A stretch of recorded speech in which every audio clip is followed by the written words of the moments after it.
Good day, Crime Talk aficionados. The hunt for the assassin of Charlie Kirk continues. The mother of the accused Charlotte stabbing suspects asserts that he should never have been released because he's got some aggression and some mental health issues. We got a senior citizen crafting some manuals on how to take out a federal judge. Then he shows it to the librarians. We have this day in legal history, the quote of the day, and our dumb criminal of the day. Let's talk about it. All right, lawyer.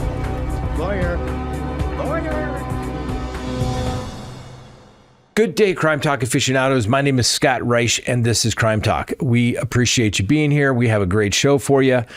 And you know the drill. Subscribe if you haven't, like if you do, leave me a comment below, hit that little bell, and you can check us out anytime on any of your favorite podcasting apps. Now, before we get there, let me remind you, go to crimetalksearch.com, sign up for that background subscription service today. When you do, you'll be able to do a background search on anyone here in the United States. You type in the name. The report is literally prepared while you wait. It is emailed to you, and you're going to get all types of information. Phone numbers, email addresses, social media presence. You're going to find out if they're married, divorced, criminal history. Do they have judgments against them? Do they own property? That's right, criminal history. And are they on one of those sex offender registries? Go to crimetalksearch.com. Check it out. All right, ladies and gentlemen, a very somber day, September 11th, obviously quite significant of what happened 24 years ago.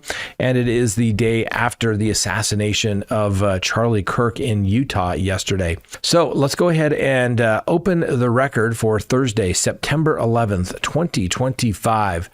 And just as we were coming on to prepare the show, there was supposed to be a update by law enforcement, but they postponed it. Hopefully that means they're closing in on the assassin, but we'll tell you what we know as of right now. All right. So let's do a quick timeline of the assassination of Charlie Kirk on September 10th, 2025 at the Utah Valley University there in Orem, Utah. Now, the event was a part of Kirk's American Comeback Tour, an outdoor speaking engagement with over 3,000 attendees, secured by just 6 police officers and some private security. That was about 11:52 a.m. So let's get to the timeline. At about 11:52, we know that the suspected shooter arrives on campus. Investigators have tracked the movements via camera footage, including progressions through the stairwell to the roof of the Losee Center, L-O-S-E-E Center, approximately 100 to 200 yards from the event site there at the UVU courtyard.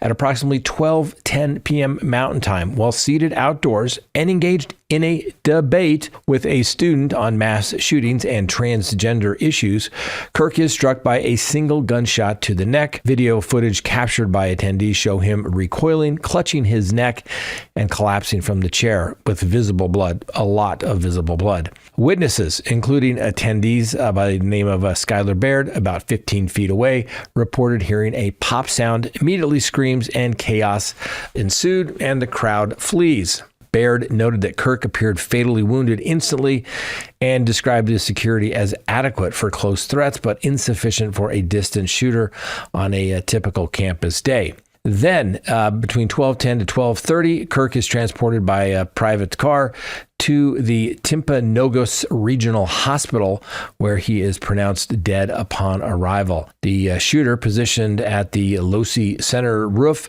flees across the rooftop in a nearby neighborhood, as seen in video evidence showing a figure in all dark clothing ducking while running. No other individuals are injured, though Kirk's wife and children are present at the event. So on the afternoon of September 10th, 2025, police recovered a bolt-action rifle in the nearby woods containing 3 unfired rounds engraved with expressions related to transgender and anti-fascist ideology. There's a picture of it floating around in a box. A lot of people are asking, why is it in the box?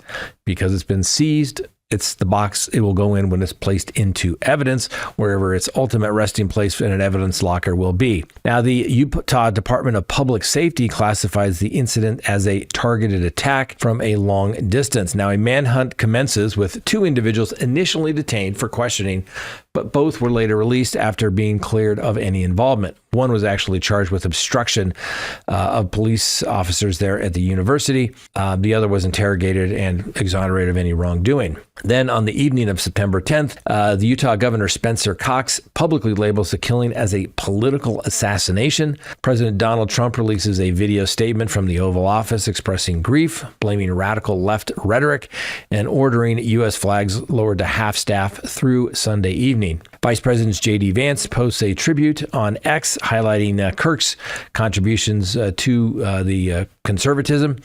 And this continued throughout September 11th. Obviously, UVU remains closed until September 14th with no reported continued threat to the public released. Now, apparently, Kirk's body will be transported via Air Force Two. Apparently, he and the vice president were friends, and he was going out there to be with the family to help transport the body via Air Force Two back to Arizona. Now, the investigation is being led by the Utah Department of Public Safety in coordination with the FBI and local law enforcement, and it obviously remains active as of today, September 11th, focusing on locating the shooter. Now, the police described the attack as premeditated and obviously politically motivated, and characterizing the perpetrator as a methodical, patient, and self-reliant, likely experienced with some firearms training, given the precision of the single shot from that particular distance. Now, let's not get overexcited here. Some people are saying it's a professional hit. Don't think so. That's a good old-fashioned hunting rifle with, frankly, a not-so-great scope on it, but just about any Joe Blow could go out there to any range and at that distance with that scope and that rifle probably performed the same accuracy, so to speak. It wasn't some great feat at all. Now, the assessment suggests minimal evidence left behind. There's some pictures of the rooftop. They got some elbow prints. They've got basically where the sniper was sitting there in his little perch, so to speak. Now, the suspect descriptions, let's talk about that. The suspect is described as a college-aged individual dressed in all dark clothing, and says high-quality closed caption footage captures their arrival on campus, rooftop positioning, and escape, which enabled the FBI to release this photo. There's various qualities of this photo, but take a look at it. If anybody knows who this is, they should contact the FBI or any police immediately. Now, the bolt-action rifle's engraving provided ideological clues, potentially linking to transgender or anti-fascist motives, though no manifesto or direct affiliations have been confirmed. Now, the Salt Lake City FBI special agent in charge, a guy by the name of Robert Bowles, states that all leads are being pursued with no evidence of an accomplice. Now, a statewide manhunt is underway and has been emphasizing public appeals for tips, including photos or videos from the event. The FBI has announced a $100,000 reward for information leading to the suspect's capture. Like we always say, it's always about the money, and the threat of imminent incarceration tends to break the bonds of loyalty. Remember, anybody out there that helps this individual, this unidentified individual, could be prosecuted as well. So, my advice is take the money, give the guy up. Now, like I said, the initial detention of two individuals yielded no connections, shifting focus to the digital forensics, witness interviews, and neighborhood canvassing near the university. Now, the outdoor venue and lack of prior credible threats, despite a student petition opposing Kirk's visits, highlights vulnerabilities in event security, obviously for these long-range attacks. Now, the shooter's planning indicates potential prior reconnaissance, urging public vigilance as the individual may be known to somebody. I'm sure he is. Anyway, the bigger context is obviously there's a lot of political violence, such as the assassination in Minnesota and attempts in Pennsylvania, prompting condemnation and calls for reduced inflammatory rhetoric. Everybody should do. We talked about this yesterday. Charlie Kirk, whether you liked his opinions or not, I have not been able to find any video that's been going on over social media about him attacking anybody. You may not like the words in which he jousted with, but he showed up and said, debate me. Right? Let's put your ideas, my ideas in the marketplace of ideas and see which ones prevail. And when you can't persuade somebody and you have to resort to violence, your obviously skills of persuasion have failed, and it's basically intellectual bankruptcy at that point. You admit that you cannot defend your position when you have to report to assassination of somebody. Now, I'm also a free speech advocate. I really am. There's lots of negative comments in our comments over the last couple of days, our live that we did yesterday, people saying horrible things. But you know what? I've always said that the reason we want free speech is we want to find out, well, basically sometimes who the horrible people are. We want to find out who the idiots are. And we want to find out if these people are maybe mentally ill, right? Like if somebody said the world is flat, I want to know who that person is, because their credibility will be zero with me if they truly actually believe that the world is flat. All right. Now, there's also lots of people waking up this morning that said horrible things about the assassination of Charlie Kirk yesterday.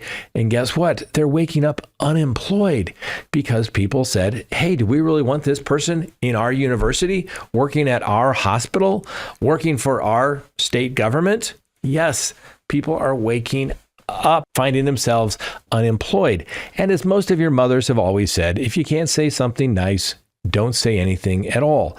Like I said, whether you agree or disagree with Mr. Kirk, you can respectfully disagree, but when you have to assassinate him and you celebrate an assassination, you may need to do a little bit of self-reflection and figure out, is this really the person that I want to be? Now, like I said, a 30-06 caliber hunting model was recovered in the wooded area near the Utah Valley University, and the weapon is believed to be the one used in the shooting. Now, inside the rifle, police discovered the three unfired rounds of ammunition that were engraved with expressions associated with transgender ideology and this anti-fascism sentiment. These engravings have been cited by law enforcement bulletins disseminated to the Bureau of Alcohol, Tobacco, and Firearms and Explosives.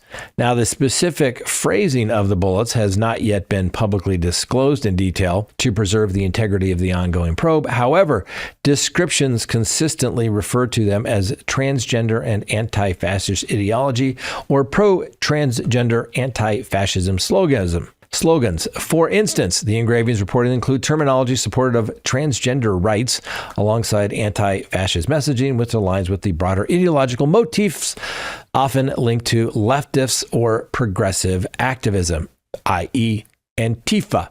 Anyway, the rifle itself was found wrapped in a towel, suggesting an attempt by the perpetrator to conceal, obviously, the firearm in a hasty manner, as well probably to wipe it down for any fingerprints or DNA that may be on the weapon. Now, the discovery provides significant insights into the potential motive behind the assassination, which police have preliminarily classified, like I said, as politically motivated. So, what do we know? Charlie Kirk, a prominent conservative activist known for his outspoken views on topics including transgender issues and criticisms of the anti-fascist movements, have been engaged in a public debate on related subjects at the time of the shooting. Now, the engraving of the ammunition suggests a targeted ideological grievance, possibly intended as a symbolic statement by the shooter. And law enforcement officials, including the FBI, ATF, view this as evidence of premeditation, indicating the perpetrator may have personalized the ammunition to amplify a political message.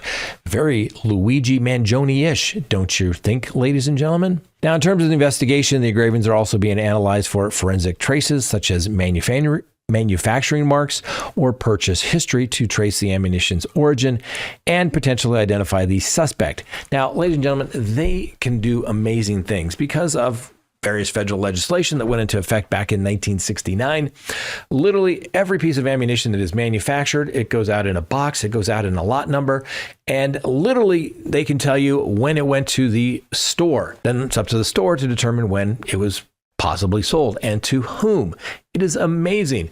If you ever have the opportunity to see an ATF trace for basically a possession of a weapon by a previous offender, charged in federal court, prohibited person with a weapon, they do that because they have to prove that the gun traveled in interstate commerce for the federal courts to have jurisdiction. So they will say, this firearm was manufactured in Austria. It came into the United States on this date. They can do the exact same thing, literally tracing it all the way to who purchased it. Obviously, with the firearm, ammunition gets a little more sketchy because it's broken down from boxes, from lots to box to a single box of ammunition, but it can be done. It is amazing how much information they actually have when they need to find out something. Anyway, the Utah Department of Public Safety and the FBI have emphasized that this detail strengthens the profile of the individual as someone with strong ideological leanings, describing an earlier analysis as a methodical and patient individual. However, it's also fueled speculation and some conspiracy theories on social media platforms,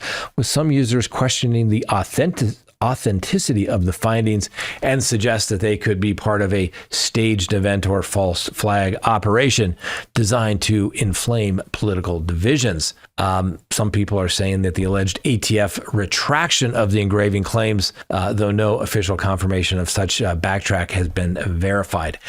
What it amounts to is, ladies and gentlemen, we need to be patient. Okay, there's lots of theories going on out there. Some people are saying that foreign governments were responsible for this.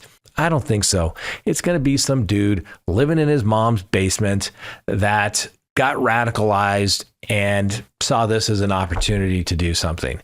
That's my prediction. We shall see who is correct, but I don't think it has a foreign involvement. Let's just put it that way. The FBI has authorized a $100,000 reward for any information leading up to the arrest of this guy, and they're encouraging tips related to individuals with known affiliations to transgender advocacy or anti-fascist groups, though investigators stress that no direct organization ties have yet been established. Somehow I think they will, and somehow I think a lot of people are going to be prosecuted, particularly anybody that gave any sort of financial assistance or aid in any way whatsoever. I think the hammer is going to fall heavy, ladies and gentlemen. All right, so a little bit about Charlie Kirk.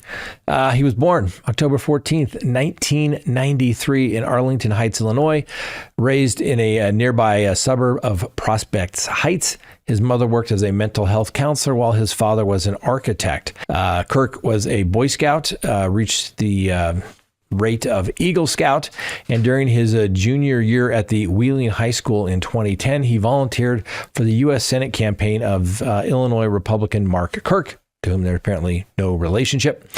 In his senior year, he advocated against school cookie price increases and authored an essay for Breitbart News critiquing perceived liberal bias in high school textbooks, which resulted in an appearance on several national television programs. Now, although accepted to the United States Military Academy at West Point, Kirk did not attend. He briefly enrolled at Harper College near Chicago, but withdrew without obtaining a degree, opting instead to do full-time political activism after encouragement from Bill Montgomery. Anyway, then in 2012, he founded the Turning Point USA at the age of 18. It was a nonprofit organization dedicated to promoting conservative values, free markets, and limited government among college students. He served as CEO, primary fundraiser, and public representative, obviously, until his death. The organization received initial support from donors such as Foster Friess, met by Kirk at the 2012 Republican National Convention, and under his leadership, Turning Point's expanded initiatives, including the Professor Watch List and School Board Watch List, which targeted viewpoints deemed oppositional, attracting criticism from echoing McCarthy-era tactics. Then in 2019, Kirk established Turning Point Action 501c4 entity focused on opposing Democratic policies. He later co-founded Turning Point Faith with Pastor Rob McCoy to engage religious communities in conservative advocacy, with a 2021 prospectus allocating $6.4 million for a nationwide pastor mobilization. Now, Kirk occupied several prominent roles in conservative organizations and media. He chaired Students for Trump, integrated into Turning Point Action in 2019, and was a William F. Buckley Jr. Council member on the Council for National Policy. also acting as a spokesperson for CNP Action. Then in March of 2025, President Trump appointed him to the United States Air Force Academy Board of Visitors. And while he was in the media, he hosted the Charlie Kirk Show, a daily 3-hour program on Salem Media, the Answer channel starting in October of 2020, with its podcast achieving 500 to 750,000 daily downloads by 2024. By February 2025, he secured a contract with Trinity Broadcasting Network to host the Charlie Kirk Today. Kirk authored books, including Time for Turning Point, Campus Battlefields, with a foreword by Donald Trump Jr., The MAGA Doctrine, and the Right-Wing Revolution. Now, Kirk married Erica Francie, a businesswoman, podcaster, and a former Miss Arizona USA back in 2012. And they married in May of 2021. The couple had 2 children, a daughter born in August of 2022 and a son in May of 2024. Kirk publicly emphasized his Christian faith in relation to his family, expressing gratitude to God for his children's birth. Kirk's life concluded, obviously, on September 10th, 2025, when he was assassinated there at the university. It's going to be an interesting case, ladies and gentlemen. I hope to get this guy alive so we can find out what made him tick. Next on the docket, the mother of the accused Charlotte stabbing suspect asserts that he should never have been released from custody because he's got a couple little things, a little aggression and some mental health issues. That's right. So the mother of DeCarlos Brown Jr., charged with the fatal stabbing of the Ukrainian refugee on a train, stated that she had sought mental health assistance for her son, who has schizophrenia, but her requests were denied. Now, in an interview, Michelle DeWitt expressed that her son's release from custody following a prior arrest was inappropriate given his worsening condition. Now, DeWitt explained that Brown had been released on a promise to appear in court after an arrest in January. She emphasized he should not have been released, noting his increased aggression towards her and her husband. Just days before the incident on August 22nd of this year, she brought him to a homeless shelter. The victim, Irina Zartuska, was stabbed in an attack captured on video, once again, while aboard a Charlotte train. DeWitt rejected suggestions that the assault was racially motivated, stating that her son was not prejudiced and had relationships with individuals from a very diverse background. Despite her attempts to secure help, DeWitt encountered obstacles from mental health services. She recounted being informed that intervention was unavailable without evidence of immediate suicidal or homicidal intent or a court order. Now, when presenting someone for mental health evaluations and the response is a lack of space or they need a proof of imminent harm, families are left without a whole lot of options. But what is clear, obviously the mom and dad didn't want him at their residence, so they dumped him off on the streets. I get it. What are you to do if you believe that they're a danger to you? I guess you could have called the police and said, yes, he is an imminent threat, and maybe have him taken in for a 72-hour hold or arrested. Anyway, the Zartuska family issued a statement demanding justice for the young woman, described the loss as devastating, and asserting that no family should endure such a tragedy.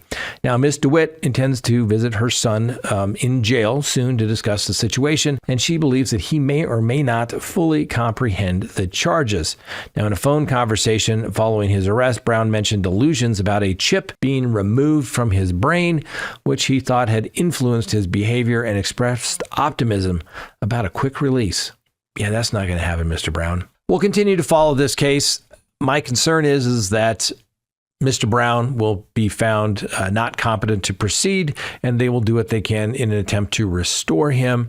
And this could take weeks, months, or even years. But we'll see now that he's in custody, perhaps being given some medication for schizophrenia. They may say he's competent with flying colors. And then, of course, the issue has become, could he form the requisite intent at the time of the homicide because of his mental illness? To be determined. Oh, what a delight. A senior citizen crafts a federal judge murder manual and flaunts it to some librarians. That's right. Yep. Can't make this stuff up, ladies and gentlemen.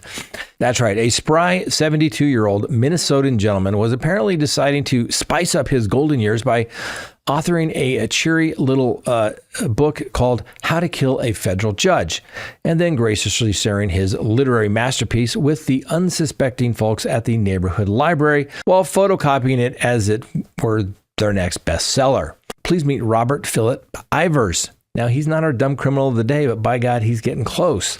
Anyway, he got hauled off in cuffs last week, slapped with charges for supposedly plotting to rough up and off a federal judge, as per the powers that be. Now, in the state already buzzing from all sorts of delightful mayhem, the absolute cherry on top is some genius sowing panic in our sacred spots like churches, libraries, and courtrooms, quipped the acting United States Attorney John Thompson in a press blurb after Ivers' big arrest. His little threats, utterly spine-tingling after the circus of recent months, were playing it super safe. If someone's out there menacing the masses, we take them all at their word and swoop in to shield our fellow Minnesotans from such enlightened thinkers, he stated. And plot twist, back in 2019, Ivers was already a star, convicted for vowing to bump off a federal judge and earning himself a cozy 18-month vacation in federal lockup. As detailed in the oh-so-entertaining criminal complaint lodged in Minnesota U.S. District Court, law enforcement dashed to the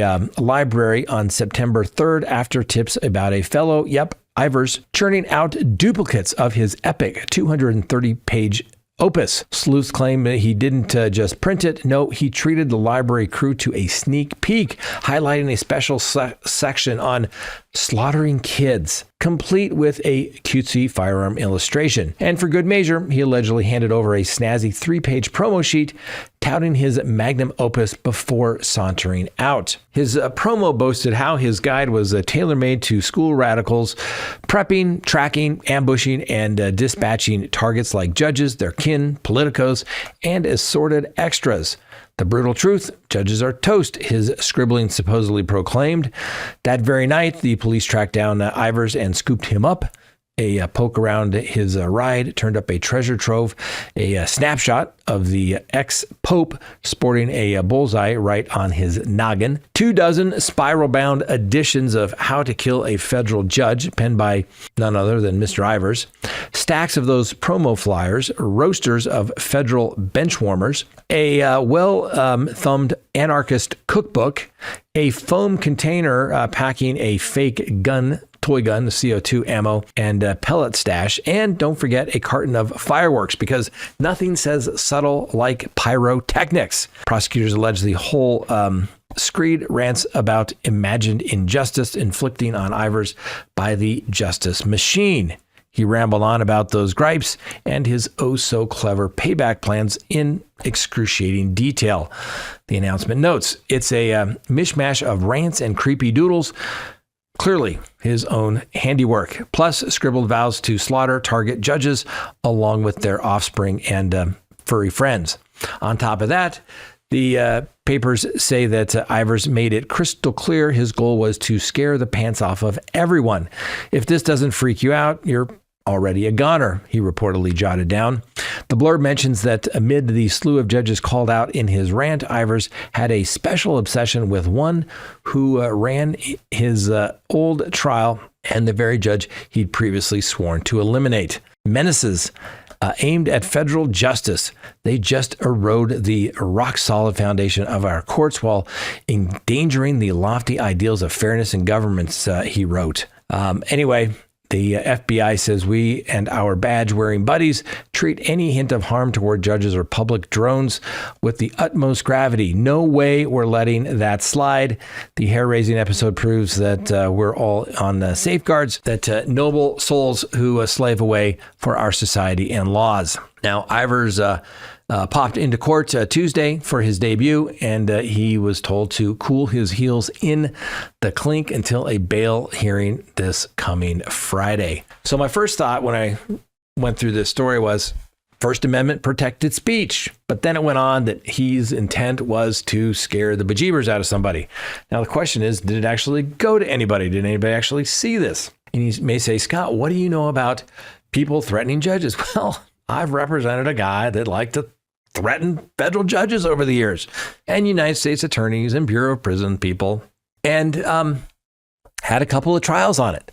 One ultimately made its way to the United States Supreme Court, and it came back and said you had to prove it was the person's subjective intent to put fear into the person that received the threat.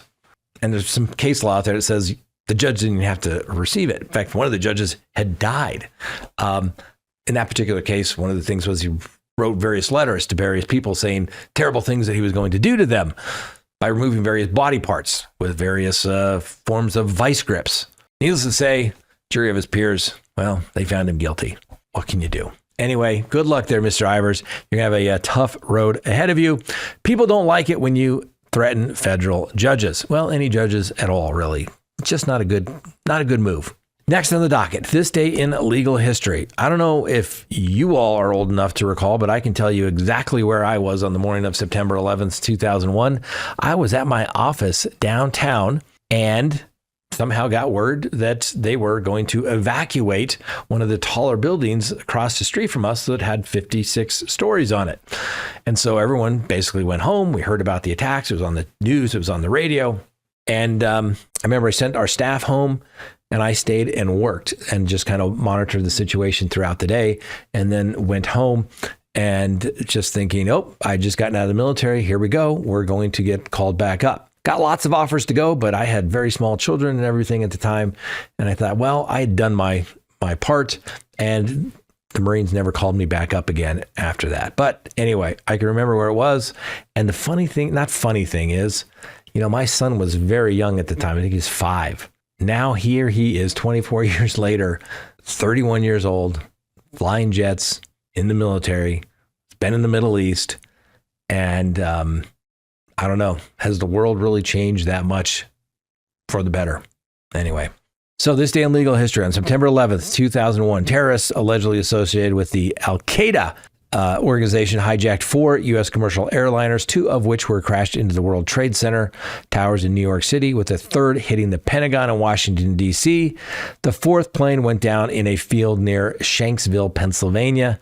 The attack spawned an immediate tightening of aviation security regulations, and in October of 2001, it led congressional passage of the controversial Patriot Act, giving broad executive powers for national security purposes. And then on September 11th, 2012, there was this little attack on a U.S. diplomatic outpost in Benghazi, Libya, raising issues of international and diplomatic immunity laws. And I don't know if you all have ever seen the movie 13 Hours, but it was the leading up to and the 13-hour standoff of all the bad guys coming against the people in the U.S. outpost there. And it's a very good book, and it's a great movie. You all should see it if you haven't seen it. Anyway, there's a character in the movie, real life person. His name in the movie was Oz. Well, in real life, his name is Mark Geist. Lives here in the state of Colorado. Great guy. I consider him a friend. A very good guy, very in the know of what goes on in the world. He still does consulting. He trains dogs, raising his family. Great guy, but he was messed up. Anyway, he started an organization whereby, because when this movie took place, or this situation took place in Benghazi, he was an independent contractor, with one of those alphabet agencies, like the CIA perhaps. Anyway, he didn't have medical insurance because he was an independent contractor. Didn't think anything was going to happen to him. They actually had to re-enlist him into the United States Marine Corps so that he could get the medical attention he needed, because you'll see in the movie, if you go watch it, well, he got beat up pretty bad.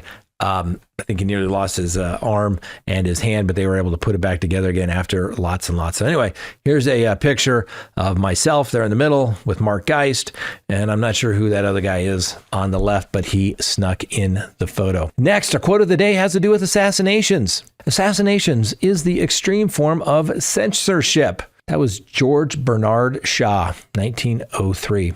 And then finally, our dumb criminal of the day.